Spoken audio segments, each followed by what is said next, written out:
Oui, clairement, face à des Girondins habitués jusqu'ici à jouer le maintien. Oui, mais ça c'était avant. Aujourd'hui, Bordeaux-Bègles, avec un match en retard, peut là aussi viser vers le haut du classement. Comment l'UBB a salué jusqu'ici pour son jeu totalement décomplexé aborde-t-il ce nouvel objectif? Élément de réponse avec Jérôme Pinault et Philippe Fleiss. Les Bordelais marchent vers l'inconnu. En cas de victoire, ils endosseraient le statut de favori pour jouer les phases finales. Une première pour ces joueurs habitués à l'anonymat des équipes mal classées. Deux objectifs, battre Clermont, le leader du top 14, et ne pas décevoir les 30 000 spectateurs. Faire tomber la pression avant le coup d'envoi, le travail des entraîneurs de Bordeaux. On va rentrer en ce match, j'espère, de plein pied pour ne pas avoir de regrets à la fin.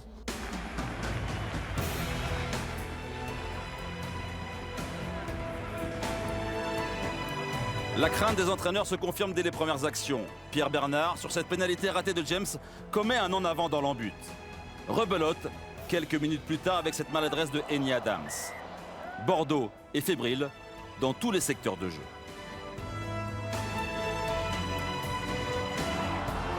On a été peut-être touché par l'événement. On a eu du mal à rentrer dans cette partie.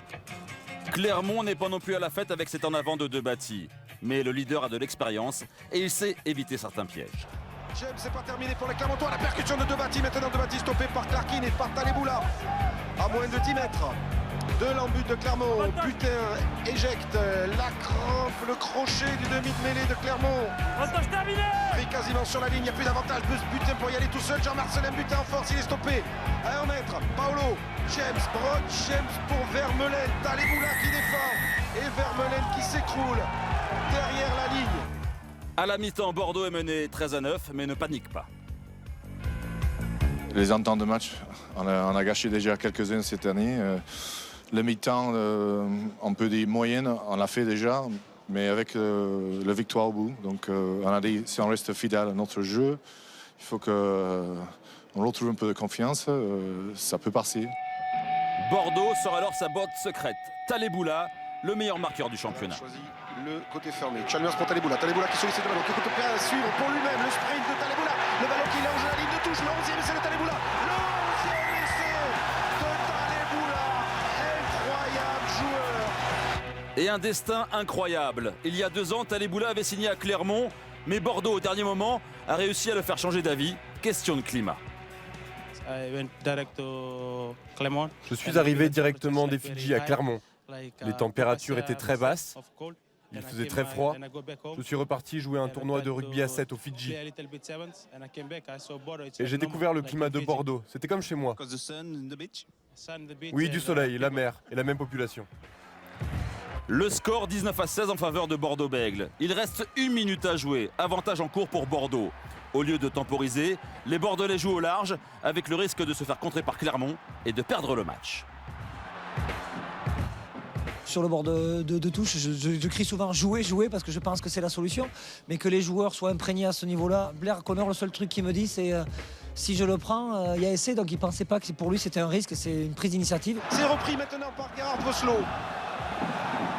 Fin de match complètement folle avec 3 points d'écart seulement entre les deux équipes. Nouveau turnover, le ballon et pour les Clermontois. S'ils continuent à jouer comme ça, ils vont remplir le stade en permanence, les joueurs des Bègles de Bordeaux. C'est un petit peu déjà ce qui se passe. 2 minutes, moins de 2 minutes. Nakaïtassi, James, le petit par-dessus de James pour Rougerie. Le rebond n'est pas favorable. Le ballon revient dans les mains de Bordeaux. Allez, pour Taleboula. Et Taleboula va y aller tout seul. Taleboula, le doublé de la victoire de Bordeaux-Bègles. À moins d'une minute de la fin. Sur une action folle avec plusieurs turnovers. La ténacité du président de Bordeaux a payé.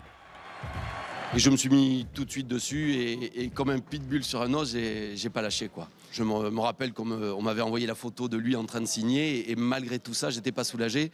Je disais que je serais soulagé quand on irait l'accueillir à l'aéroport. Il est arrivé et il fait partie de ces joueurs d'exception dont on a besoin dans une équipe pour gagner des matchs. On l'a vu encore aujourd'hui.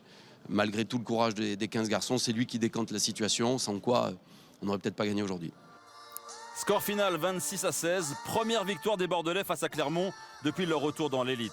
Un succès qui leur permet de voir plus grand, même si leur manager reste prudent. On est toujours entre deux eaux dans ce championnat hyper serré, donc c'est évident que l'idée même d'un top 6, ça me fait ni chaud ni froid, sincèrement. On va surtout s'attacher au contenu. J'ai trouvé l'équipe très nerveuse, empruntée en première mi-temps, et la deuxième mi-temps c'était un peu mieux. Ils sont parvenus vraiment à faire honneur à l'identité de cette équipe qui est courageuse, qui est persévérante. Un match comme ça va leur donner confiance. Les Loups de Bordeaux ont les dents longues. Il faut maintenant écrire la suite du scénario.